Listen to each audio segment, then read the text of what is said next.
Bagyong Lutip mananatili na maglalaro sa active na bagyo hanggang sa susunod na 24 oras pa bago tuluyang malusaw. Bahagi ng Visayas at Southern Mindanao makakaranas ng mga kalaklat na mga ilang moderate and heavy rain showers.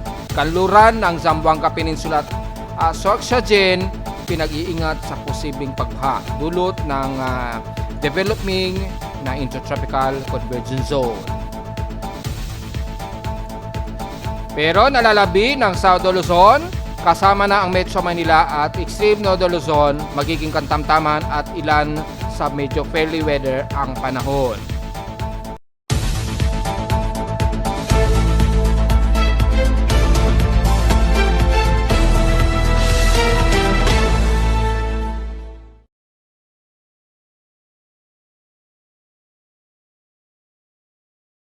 Hello, good morning mga folks. Welcome po muli sa ating Daily Weather Bulletin at Analysis para sa araw ng Linggo, June 15, 2025. Ang oras nating boss may maga ay alas 8:44 na ng umaga. Magiging mataas ang ating temperatura ngayong araw dahil moderate and mostly fairly weather tayo, bagamat nakakaranas pa rin tayo ng ilang overcast at gloomy pagdating po ng hapon dahil sa may mga forecast pa rin tayo ng mga afternoon shower. So take note pa rin at importante pa rin magdala ng payong mga folks. At kung di ako nagkakamali ay Father's Day po ngayon. So sa mga magtitreat sa ating mga tatay, magdala na naman po ng payong at hindi natin may iwasan ang mga isolated rain showers lalo na pag gantong umaga ay matinding sikat ng araw.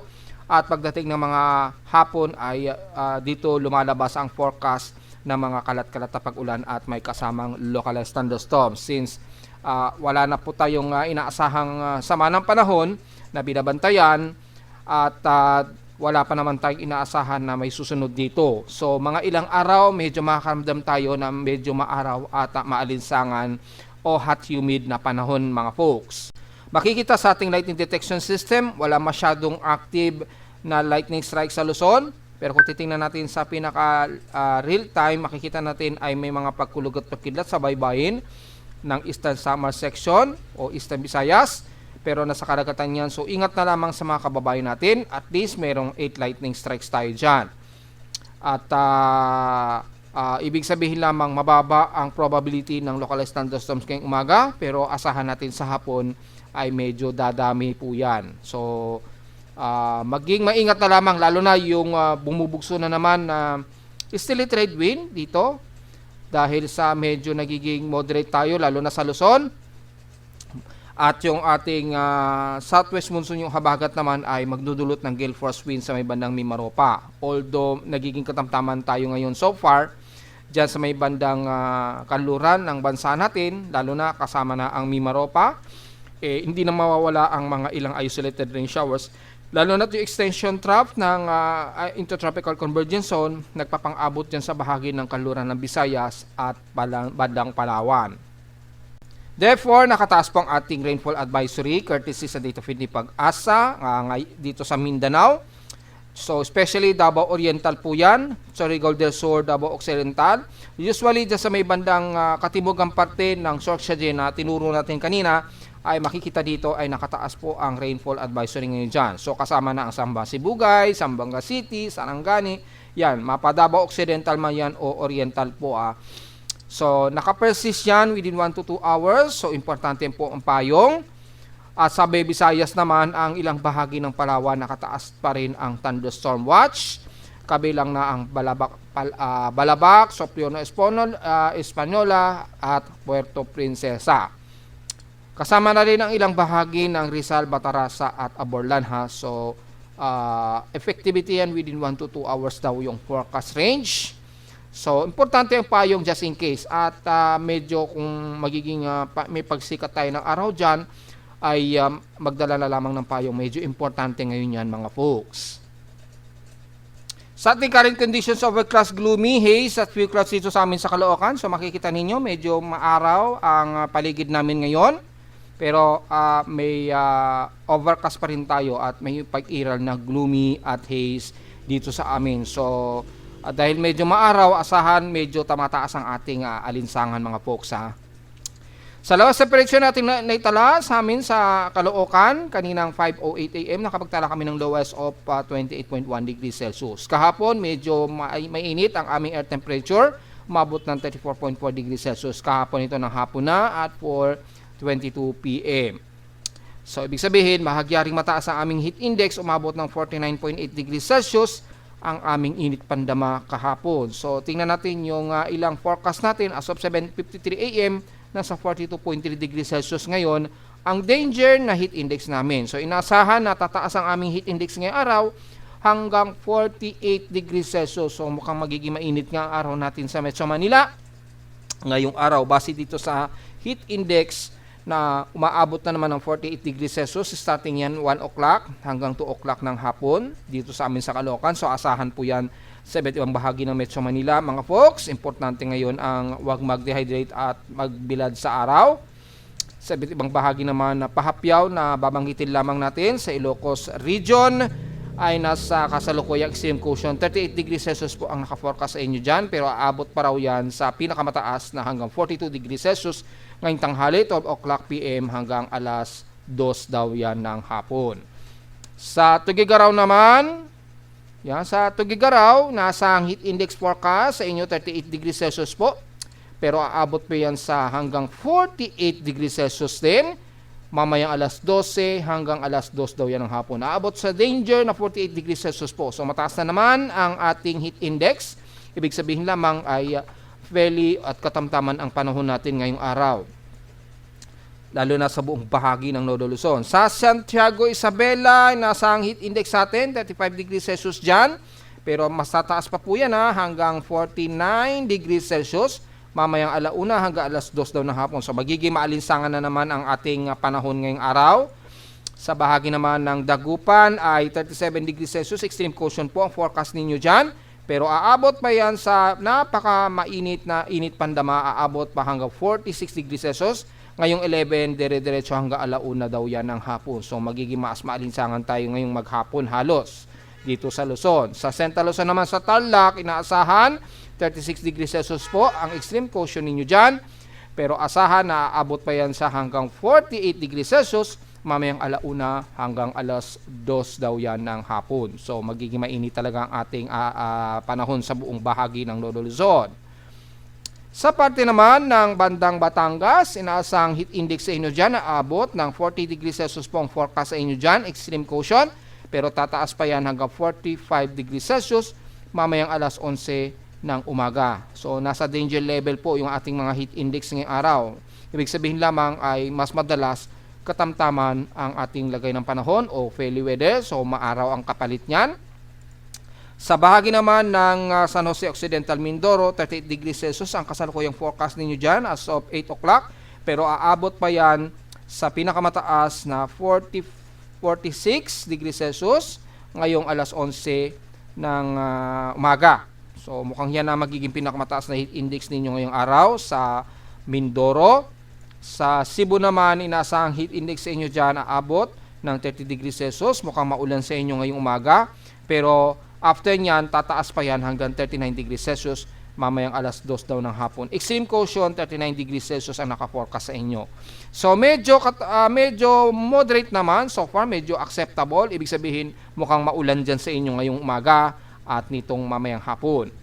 Sa Mindanao naman, walang magiging masyadong problema dahil walang masyadong forecast na magiging mataas ang inyong heat index dyan.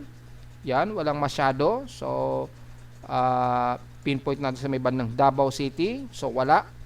Bababa lamang ang heat index sa inyo ngayon dyan at walang masyadong forecast. Sa Zamboanga Peninsula naman, ganun din mababa. Ibig sabihin, nakakaranas kayo ng maulang panahon dyan at maulap na paligid. So, wala tayong masyadong problema sa may bandang Mindanao at bandang Visayas, lalo na sa Cebu, ang magiging mas mataas ang ating heat index, usually bandang Southern Luzon hanggang extreme Northern Luzon. So maliwanag yan mga folks ha. Sa ating automatic weather station, mula sa dito Feed Pag-asa, sa iba't ibang bahagi, kasalukuyan ang highest heat index ninyo dyan. Except sa General Santos, sira yata itong AWS nila. Hindi na nagbabago at uh, naka-stuck na siya sa ganyang heat index. So may problema yung kanilang aparato. Nananawagan ako sa technical section ni Pag-asa dyan sa General Santos City. Mukhang bigyan sana ninyo ng time na makumpuni itong aparato na ito. So sa ngayon, nanguna ang Hacienda Luisita Tarlac na may 40 degrees Celsius po ang kasalukuyang real-time na heat index. So ang except General Santos, may problema po dyan. So far ay nangunguna sa may pinakamataas na temperature ang bandang Camarines Sur. Yan. Masbate, mainit na kagad sa kanila.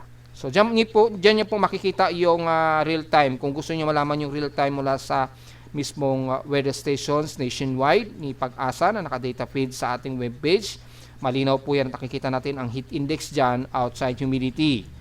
Yan. Kung gusto niyo malaman yung heat index at yung pinaka current temperature at current heat index, makikita ninyo dyan. Ayan. So malinaw naman po na gusto ninyong malaman ang real-time na temperatura mismo sa mga aparato din ni Pag-asa na mapapansin ninyo malayo dun sa computed nila na heat index. Pero official pa rin yan dahil mismo galing yan sa aparato nila nationwide. So ikatatabi naman natin sa PX Extremes. In past 24 hours, nangunguna ang Ambulong na may 36.3 degrees Celsius na mataas na air temperature sa kanila. Sa lowest temperature naman sa Baguio, medyo tumataas, 18.8 degrees Celsius na pinakamababa na yan sa bansa. At sa Inulan, ang Zamboanga ay nakaranas ng 12 mm na ulan in the past 24 hours. Pero sa amin kahapon, since kahapon, wala kaming naitalang pag-ulan sa amin sa Caloocan. So diretso agad tayo sa status muna ng space weather status. Aggressive po ang ating space weather ngayon. As of 7:29 AM, nakataas ang X-ray event. Nag-exceed siya. Bagamat maaaring minor lamang ito, M5. So moderate po ang ating NOAA scale. Inaasahan na magkakaroon na naman ng impact sa sub-solar point o kung saan nakatutok ang haring araw sa Earth. At mayroong mga limited background lamang sa ilang mga high-frequency radio communications. Usually dun sa may bandang Northern Hemisphere po. Mula sa ating NOAA KP Index po, ay at least G1 geomagnetic storm ang ating posibleng abutan. So mababa lamang ang ating solar radiation at 15% pero mataas ang radio blackout probability. Within 3 days, 55% daw between R1 to R2. Well, kasi may mga slight na aabot ng R3 daw, especially between June 15 hanggang June 17 po yan. So take note yan mga folks ha, dahil ang haring araw ay tuloy-tuloy pa rin at meron tayong coronal hole dito sa may bandang southern 6 o'clock position. So malawak po yung solar, yung pinaka-coronal hole. Ayun, may parang butas na malawak sa ating haring araw ngayon. Kaya magpo-propagate yung ating solar wind, nag-above normal, more than 508.8 kilometer a second. So million po ang katumbas niyan ha. Mga around 1.8 million kilometer per hour po yan. Kung i-convert nyo po yan sa normal speed natin. So mataas ang ating sunspot, 134. Yung cluster na maliliit nito ay bahagyang nakatutok sa Earth. So take note na lamang sa mga propagations ng solar wind natin at yung ating geomagnetic field. So nakataas na nga po yung ating nakataas na yung ating NOAA scale, at least moderate po. So take note yan at mataas pa rin ang forecast natin na unsettled to active ang ating geomagnetic field within 3 days nga raw. So yung ating X-ray flux mula kaninang madaling araw, alas 2 ng madaling araw, nagkaroon na tayo ng minor M1.0 na X-ray flux. At kaninang bandang 7:01, nagpropagate siya sa M6.8. Ito medyo mataas. At nagtapos din ito kaninang 7:09 as M3.5. So umabot din ng R2. At least nag-R2 po ito, 6.8 po. Yan. So medyo naramdaman yung ilang flux ng X-ray flux. Bagamat moderate ito, ay medyo tututukan natin ito dahil naglalaro po at masyadong agresibo ang ating space weather ngayon. So wala namang masyadong problema sa photon flux, medyo nagpipik lamang ng konti yung 10 MeV, pero wala namang masyadong problema so far. Yan, nabanggit na natin yung activity, maglalaro sa unsettled to active yan. So yung ating magnetosphere ay medyo kalmado ng konti, alaylay lamang sa inaasahan o di inaasahang propagation ng solar wind. Medyo malakas ang impact niyan. Mababa lang din ang ating ionospheric TEC range, walang masyadong problema sa positioning ng GPS natin based on total electron content. Mahina lamang yung auroral event. Pero inasahan natin ang plasma density, medyo malakas po yan. Malamang galing yan sa solar coronal host nga na medyo slightly nakatutok sa Earth. Kasama pa yung mga cluster na maliliit na sunspots. Kaya medyo makakaramdam tayo ng mga medyo moderate o medyo lumalakas na bahagya na plasma density. So, medyo i-watch out na lamang ninyo sa posibleng X-ray flux at yung ating KP index or maaring yung ating radio blackout ay maaari rin mag-propagate dahil sa mahigit 55% po ang posibleng mangyari nito. Di-region absorption natin, mababa lang din. So, ang magiging concern lamang natin ay yung HF conditions, mababa sa umaga at between 10 to 12 meters naman sa gabi na medyo mahina ang ating reception ng ating radio transmission. So, maaaring madamay na rin yung mga internet connections natin at yung GPS connections. Sa ating outside humidity, 71% po. So, medyo moderate tayo. Bumaba ito ng 4% since last hour. Nasa 1,000 hectopascals naman yung ating atmospheric pressure. So, medyo mataas ng konti. Steady ito since last hour. So, medyo moderate lamang tayo ngayong araw. Lumalabas sa ating weather monitoring. High tide, low tide status. Medyo pa high tide pa lamang po ito. Yung sea level. Pero, kung titingnan natin yung global forecast assessment natin for significant wave height, kung sakali, baka kasi sakaling tumaas po yung ating alon sa dagat, lalo na dyan sa may bandang kanluran dahil nga po sa ating habagat at umiiral naman na easterlies. Dito lamang sa may bandang Ilocos siguro within 5 nautical miles. Pero the rest ng bansa ay kalmado naman ang alon pero ingat sa daloy ng ating habagat. Medyo nakakadistansya pa tayo ng konti sa malakas na habagat dahil medyo sumasabay pa siya sa sirkulasyon dito ni Wutip na under dissipation stage na. Yan, nasa tropical depression category na lamang siya. Yan, so humihina na siya ngayong araw at sa ngayon medyo hindi pa masyado significant ang impact ng ating habagat dahil medyo nahahatak pa siya ni Wutip. After na lamang niyang mag-dissipate, babalik na naman niya sa may bandang kanluran ng Luzon or buong bahagi ng kanluran ng Nolo Luzon hanggang Mimaropa. Asahan na natin uli ang pagbabalik ng mga ulan sa mga susunod na araw. Sa ngayon, medyo katamtaman at yung karagatan natin kalmado. Ingat na lamang sa gale force wind sa mga papalaot ngayong araw po. But since linggong po ngayon, so mukhang nagse-celebrate tayo ng Father's Day. Correct me if I'm wrong kung ngayon ang Father's Day po. Pero alam ko talaga ngayon kasi linggo. So Father's Day po ngayon at inasa natin ay nagse-celebrate muna ang ating mga tatay. So sa ating almanac, sumikat ang haring araw kaninang 5:27 AM. Itinasa ang lulubog ito mamayang 6:26 PM. At ang ating morning gibos na lamang, 86% illuminated o liwanag ng buwan. Magmo-moonrise pa po ito mamayang gabi 9:48 PM at bukas na ng umaga ng 8:35 ito lulubog. At sa ating local weather outlook para ngayong linggo, inaasahan natin hanggang bukas yan ng Lunes, partly cloudy. Lunes bukas, may pasok na ang ating mga estudyante. So medyo ready po. Ngayong araw, partly cloudy ating maghapon hanggang bukas ng Lunes, halos kapareho o stationary base sa aking VC weather forecast sa Caloocan. Pero pagdating naman ng bandang hapon, asahan ang mga localized thunderstorms naman na may 100% chance ng pag-ulan ngayong araw. Bukas naman ng Lunes, inaasahang 80 to 84% ang chance na pag-ulan. So medyo mataas. Importante pa rin ang payong. Despite na may mga maulap ang ating maghapon, mga folks, dahil may naka-forecast po tayong mga localized thunderstorms. Highest and lowest temperature expected maglalaro 34 to 35 degrees Celsius. And lowest temperature expected ay nasa around 26 to 27 degrees Celsius. So sa magtatanong in advance, magiging maulan ba ang ating darating na linggo? Well, makikita natin in weekdays ay mukhang starting Tuesday, Kasi nabanggit na natin yung forecast ngayong araw hanggang bukas ng Lunes, magiging maulan din. So Tuesday, Wednesday mukhang ganon din, maulan. 90 to 100% ang naglalaro na magiging rainfall forecast at overcast sa atin. So tingnan na lamang natin mga folks, importante sa mga magpapasok na mga estudyante simula bukas ang Lunes. Hindi naman lahat yata ng mga estudyante may pasok. Yung private yata bandang next month pa ata. According yan sa aking pinsan na nasa private school nag-aaral. So, mga next month pa raw sila. Pero may mga ilan kasi na may pasok na lalo na yung mga public schools natin daw. Bukas na raw ang starting ng kanilang klase.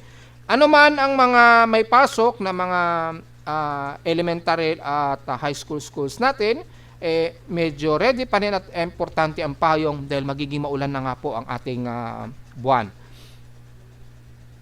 So, diretso agad tayo sa ating ginagamit na satellite imagery. Ito yung aking bagong ina-update na satellite imagery.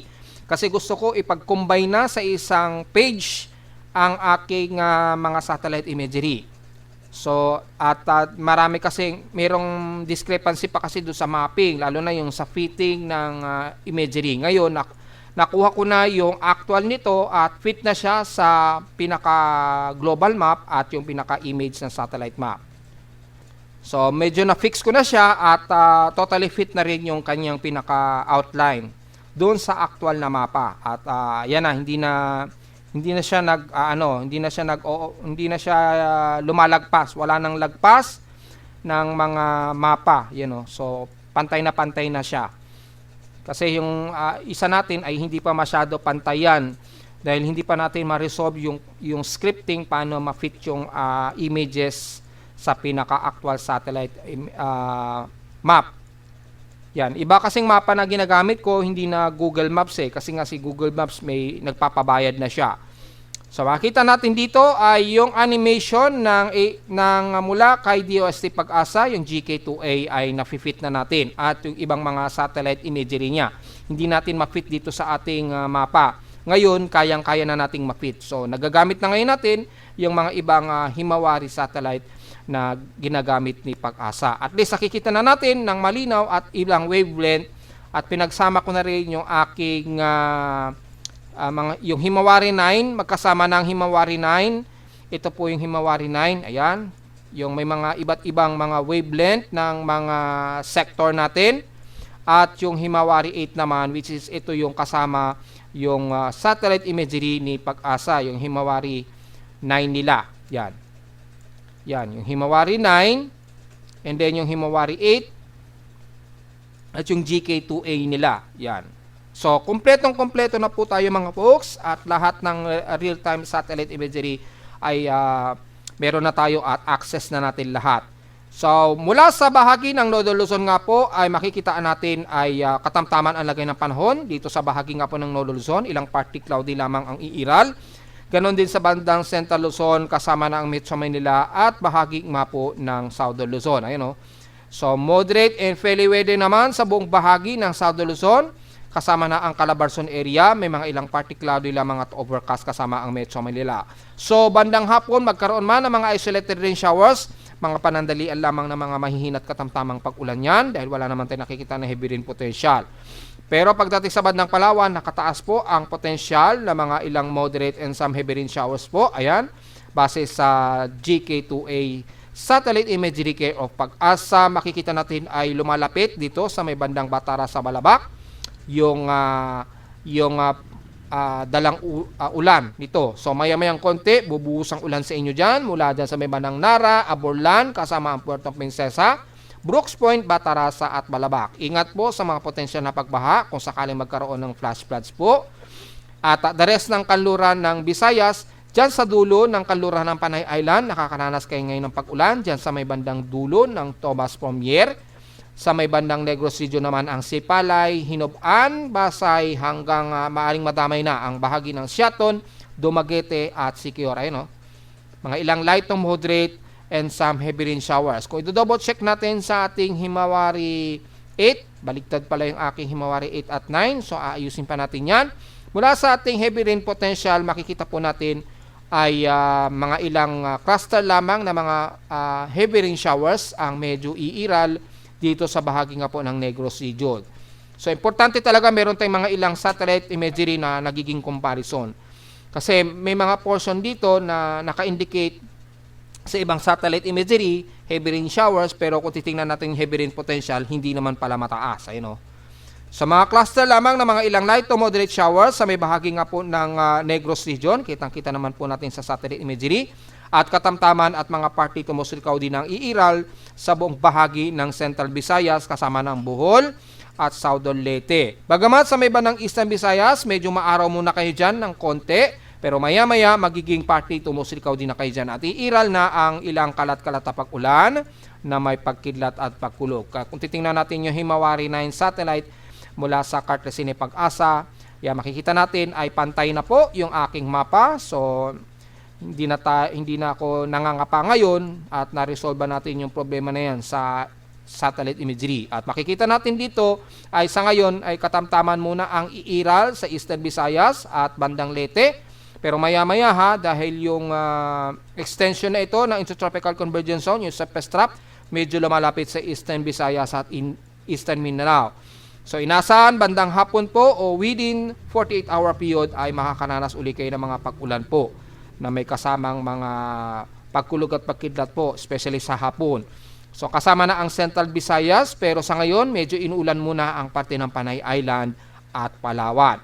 Sa Mindanao naman nakataas ang heavy rain potential po, nabasa na natin kanina sa rainfall advisory mula na rin sa data feed ni Pag-asa. At kitang-kita naman natin ang bahagi nga po ng dulo ng Zamboanga City at Basilan at Hulusulu, at sa bahagi ng Zamboanga del Sur nakataas po ang moderate to heavy rain showers po. So i-double check uli natin gamit ang ating Himawari 8. Heavy rain potential ay nakataas po. Ang heavy rain potential sa may bandang Sultan Kudarat, Sarangani, South Cotabato, General Santos hanggang dyan na sa may bandang dulo ng isla ng Sarangani Island So magiging maulan din ang parte ng Davao Region kasama na ang Davao Occidental sa Jose Abad Santos. Maulap din ang panahon ninyo dyan sa bahagi nga po ng Maguindanao at papasok ng Davao Region sa bahagi ng sakop pa rin ng Davao Region ng Davao del Sur, City of Davao at Davao del Norte at extension na hanggang bandang Davao de Oro. Dyan na yan kasama ang Davao Oriental dyan sa dulo ng Bangaga, Caraga, pababa ng Governor Generoso. Ilang moderate to heavy rain showers po dahil kitang-kita naman po sa satellite imagery ang malawakan na ito ng heavy rain potential. Asahan po ang medyo malakas ang busang ulan. Ingat po sa flash floods. At sa bahagi naman Eastern na Mindanao, ang bahagi na Agusan Region o Agusan del Sur at Surigao del Sur nakakaranas din ng mga ilang katamtaman at ilang cluster na heavy rain showers po.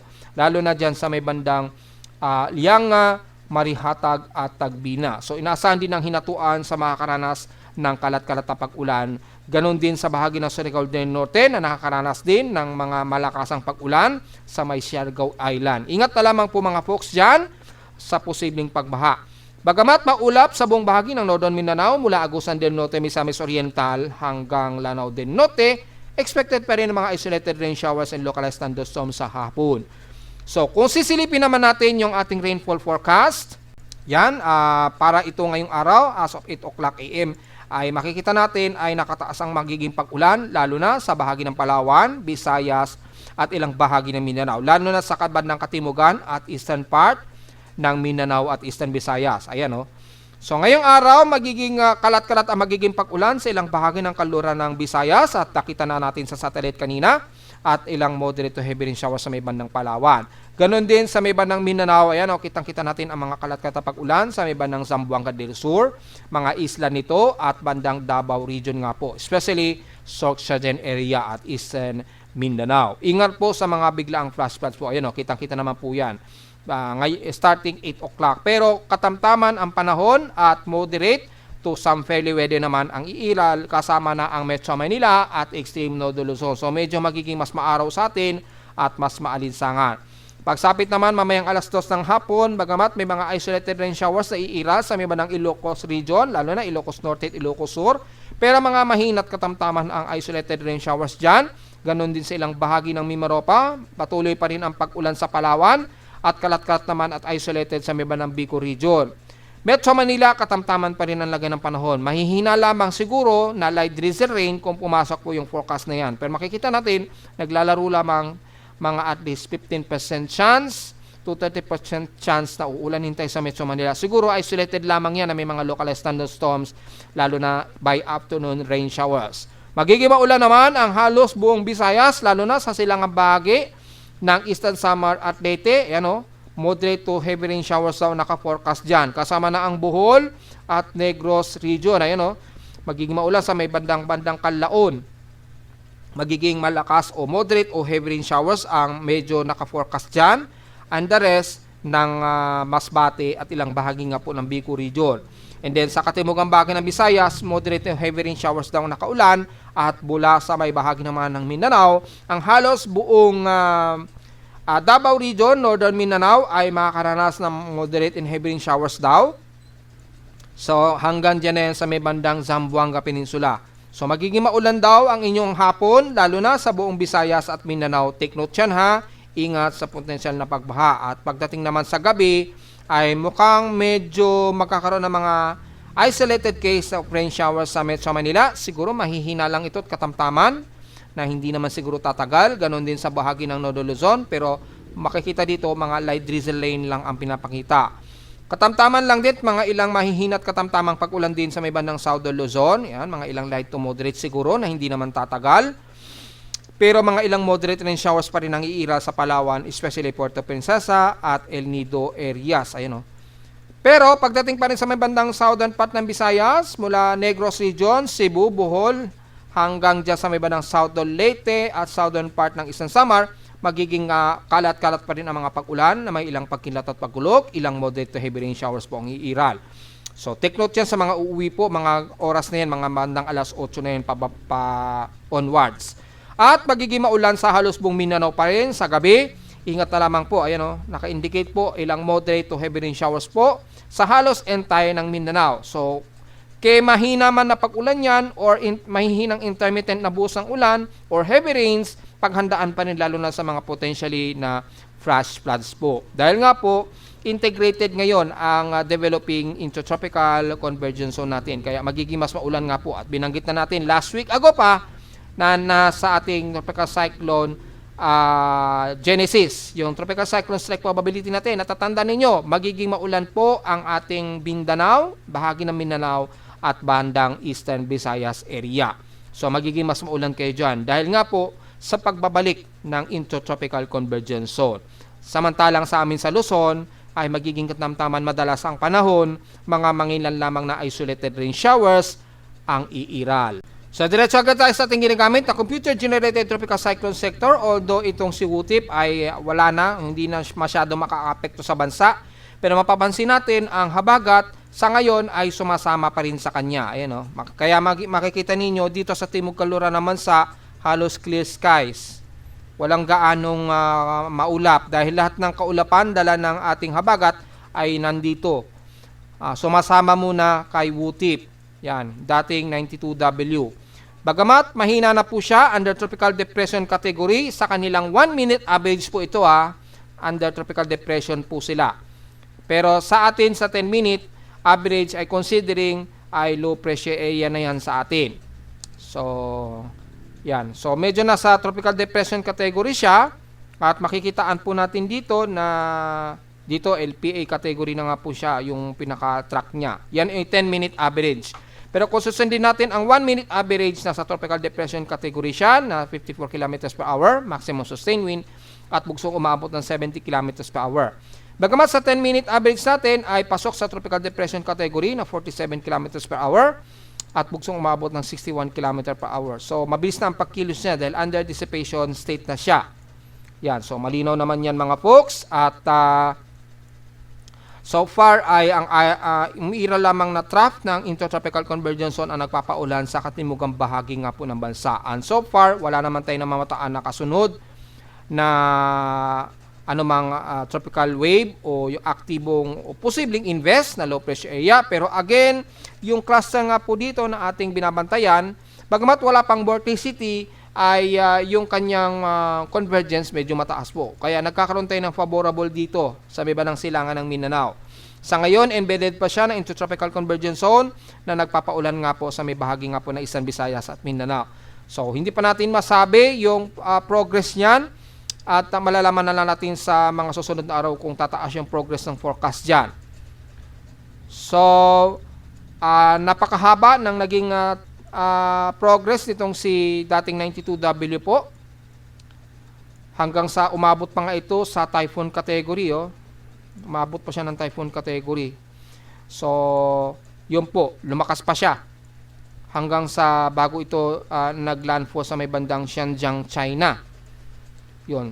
And so far, wala naman at makikita natin dito within 36-hour period, inaasahang bababa na yan from tropical storm, then tropical depression na nga po siya ngayong araw, kaka-tropical depression lamang niya. And then by the next 60-hour period o to 72-hour period, inaasahan nating magiging low pressure area na lamang yan. So mukhang hanggang bukas pa siya na magme-maintain sa tropical depression. And then by 60-hour period siguro or 72-hour within ay magiging low pressure area na lamang siya. So base dito sa ating tropical cyclone track combination ay tuluyan siyang magme-maintain sa tropical depression by June 16 ng alas 2 po yan ng madaling araw.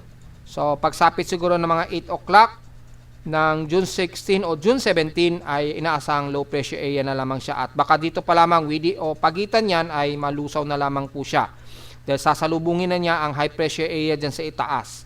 So yun po yung progress natin para kay Wutip. Ayan, medyo nakakapag-circulate pa siya ha. Pero wala na, nahihirapan na yung low level niya sa kalupaan. Dahil mataas na ang resistance. Dahil mataas na ang resistance dyan sa kalupaan, medyo mahihirapan na siya at wala na siyang masyadong water moisture na nakukuha. Kasi nasa landmass na kasi siya ng China. So, pahina na lamang ng pahina yan at sasamahan na siya ng high pressure area dito. Babalandrahin na lang siya ng high pressure area diyan. And then by the frontal system na nagsasalubong sa kanya, pipigain na lamang itong si Wutip hanggang sa ito'y malusaw na lamang in the next 60 to 70 hour period. So yun po ang pinakamalinaw nating analysis dyan.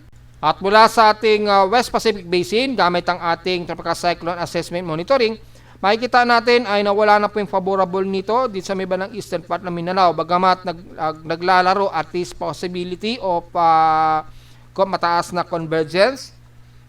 Pero mukhang may namumuuna naman dito sa bahagi ng southern part ng Guam. Mataas ha. Very favorable siya ha. So tingnan natin since wala naman tayong nakikita dito na vorticity. So mataas lamang yung kanyang favorable convergence pero hindi natin ma-confirm pa kung iyan ay magiging isang invest sa ngayon dahil mababa pa yung convectivity. Pero yung kanyang horizontal anomaly mataas na rin. Pero yung considering cyclonic ay mababa pa. So wala pa talaga tayong inaasahan na mayroong mabubuo tayo. Pero babantayin natin itong mga to, itong convergence niya. Nagkakaroon pa rin siya ng very favorable convergence.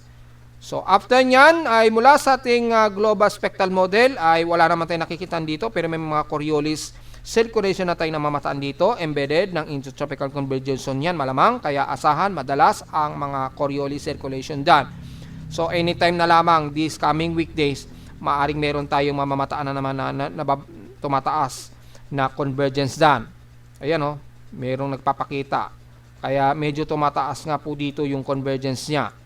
So tingnan natin yan. Sa ngayon ay mababa pa o napaka-low possibility pa dahil wala pa din nakikitaan na at least medium mo investment lang o kahit man lang observable na vorticity sa ngayon. Wala naman sa kanyang mean sea level pressure ay mataas ang atmospheric pressure pa niya. Wala pa tayong nakikitaan na medyo bumababa at medyo may reach of high pressure area pa sa may bandang itaas. So sa ngayon ay wala tayong komento dahil wala tayong nakikitaan na maaring sumunod sa kanya. Sa tropical cyclone strike probability natin, medyo meron tayong inaasahan na mataas na tropical cyclone strike probability. Kung hindi man ito tropical cyclone, kung surface trap man ito ay asahan 30% maapektuhan ang Eastern Visayas, 20% naman na maapektuhan ang bandang Bicol region, Eastern Visayas at bandang Surigao region po sa may bandang Eastern Mindanao. Ayan o. So, within 72-hour period po dahil sa yung sa Pestrap dyan na makaapekto sa pag-ulan dyan sa may bandang eastern part ng Southern Luzon, Visayas at Mindanao. Mga around 10% lamang na maapektuhan ang bahagi ng Northern Luzon at Metro Manila. So, posible pa rin tayong ulanin. At least, kung pumasok man lang yung 10% na yan, pero malinaw na mataas o mas mataas ang magiging epekto sa may bandang Eastern Visayas at Mindanao area. Naglalaro between 20 to 30% po. Kung double check natin, in T96-hour period, tingnan natin kung tataas siya o mas tataas pa yung probability. Hindi po, hihina siya. Pero at least 20%. Maapektuhan kasama ang Metro Manila, Central Luzon, Southern Luzon, Bicol Region at Eastern Visayas area. So, ang lumalabas niyan between ngayong araw hanggang June 18, 2025 na po yan. Yung affected ng tropical cyclone strike probability natin. So, mukhang magiging maulan tayo sa mga susunod na araw sa mga area na nabanggit natin. Bagamat mas mababa sa bandang Metro Manila, pero bahagyang nga pong mataas bandang 20% to 30% sa may bandang eastern part ng Visayas at northeastern ng Mindanao. Kasama na ang bandang Bicol region nga po. In T plus 72-hour period. Ayan o. So malinaw yan. Kung zoom in natin, ayan o. Kitang-kita po, mga around 20% to 30% maapektuhan ang eastern part ng Southern Luzon, Visayas at northeastern Mindanao. Mga around 10% to 5% lamang sa bahagi ng extreme Northern Luzon, Central Luzon, kasama ang Metro Manila, at ilang bahagi ng kanluran ng bansa. Yan. Mukhang mababa lamang. Medyo mataas lamang dito sa may bandang Bicol Region at Eastern Visayas at bandang Surigao Region po sa mga susunod na araw. So malinaw yan ha, kung hindi man bagyo ang ating binabantayan dyan sa mga araw na yan. Mula naman sa mga computer models ay makikita natin dito ay wala nang ipinapakita na development si GFS. Pero yung tropical wave na magpapaulan sa bahagi ng Mindanao at Eastern Visayas, medyo mataas. So, take note na lamang yan sa mga kababayan natin sa Katimugan. Bandang Northern Luzon naman ay medyo katamtaman. May mga ilang cluster lamang na kaulapan. Siguro epekto yan ng southwest monsoon.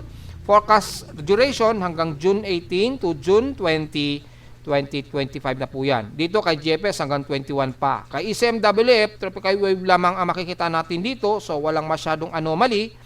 Mga pag-ulan madalas sa may bandang Mindanao at Eastern Visayas. Ganon din sa may bandang kanluran ng bansa natin hanggang by June 18, magiging kalat-kalat lamang ang pag-ulan sa bandang Southern Luzon and the rest ng Central Luzon kasama ang Metro Manila. Kay NABGEM naman na mas agresibo, makita natin na mukhang mas maulan kabilang na ang bahagi ng Southern Luzon. Tapos medyo may mga malakas ang pag-ulan pagdating sa may bandang Mindanao, lalo na sa southern part ng Mindanao. Ayun o. So, medyo mababa ang atmospheric pressure dyan siguro, kaya nagkakaroon ng mataas na surface trap. Embedded ng Intertropical Convergence Zone, hanggang June 20 na po yung forecast ni NABGEM dyan. So, take note yan sa magiging maulan sa katimugang bahagi ng bansa. Pero, yung may mabubuong sama ng panahon o bagyo ay sa ngayon ay wala tayong inaasahan sa loob ng 5 araw. Sa ulat lindol, well, kahagabi nagkaroon ng isang medyo malakas-lakas na pagkinig, bandang mga alas 5, mga 5:28 ng hapon, kahapon. So, hindi na natin naabutan yan, pero at least mga around magnitude 4 point plus yan, sigurado. Pero mula ngayong umaga, wala naman tayong namamataan na anumang malakas-lakas sa pagyanig. So, kung sisilipin natin sa data feed ni PBOX, merong isang magnitude 4.1 na initala sa bandang Pagudpud o northwest ng Pagudpud, Ilocos Norte. May lalim na 21 km depth po yan. Naganap 2:33 AM po yan ng madaling araw. Yan. After nyan, wala namang sumunod at may mga ilang moderate o mahihinang mga pagyanig na kaagad tayo. So, diretso agad tayo sa ating historical earthquakes natin. Tingnan natin kung ano yung naging pagyanig kahapon na na-detect ng aking seismograph. So, mula sa month of June, yan, ay nakatotal of 568 earthquakes na po tayo. Yan. So, mukhang dito sa may bandang silangan ng Luzon, medyo may malakas-lakas sa pagyanig tayong nakikitaan dito. Ayun o, sa Tinaga, Binsons. Pero June 12 pa po ito eh. So, medyo at least siguro malapit dito sa amin sa Caloocan. Hindi na natin yan nakita kahapon.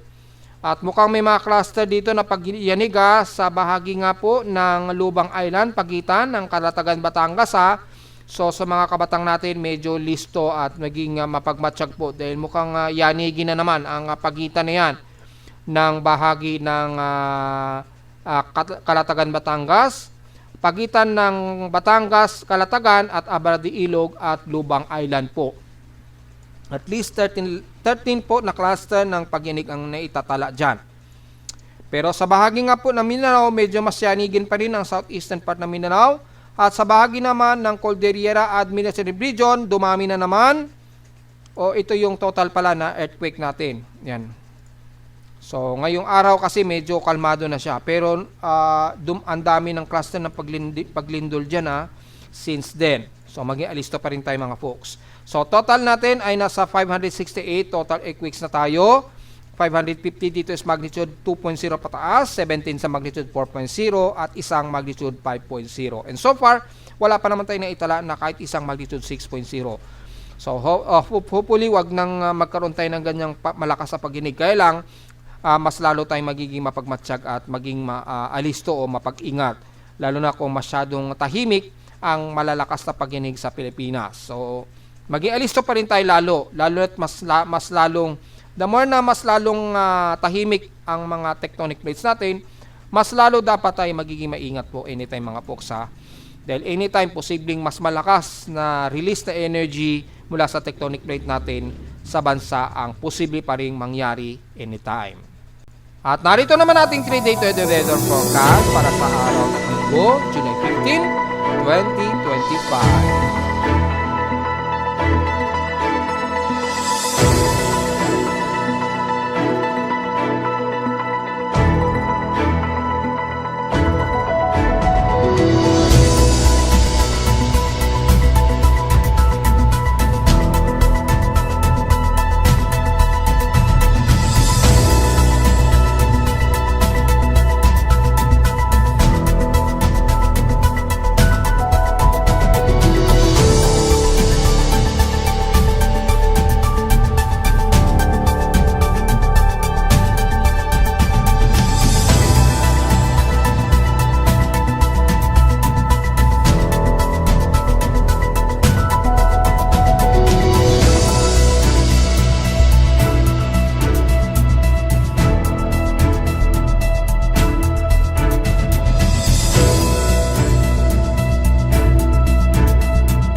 At hanggang dito na lang po ating daily weather bulletin at analysis para sa araw ng Linggo, June 15, 2025. Huwag po kalilimutan na mag-like, share, subscribe po sa ating YouTube channel at visit lamang anytime sa ating website na www.bimoweather.com para sa iba pang nating mga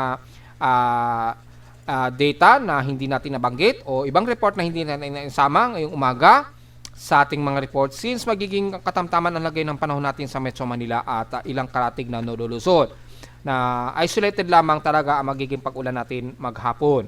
At visit naman sa ating website sa gusto malaman pinaka-dynamic events mula sa reading ng aking aparato sa Caloocan at sa data feeds mula sa iba't ibang weather agencies. Maraming salamat po mga folks at magandang araw po sa ating lahat.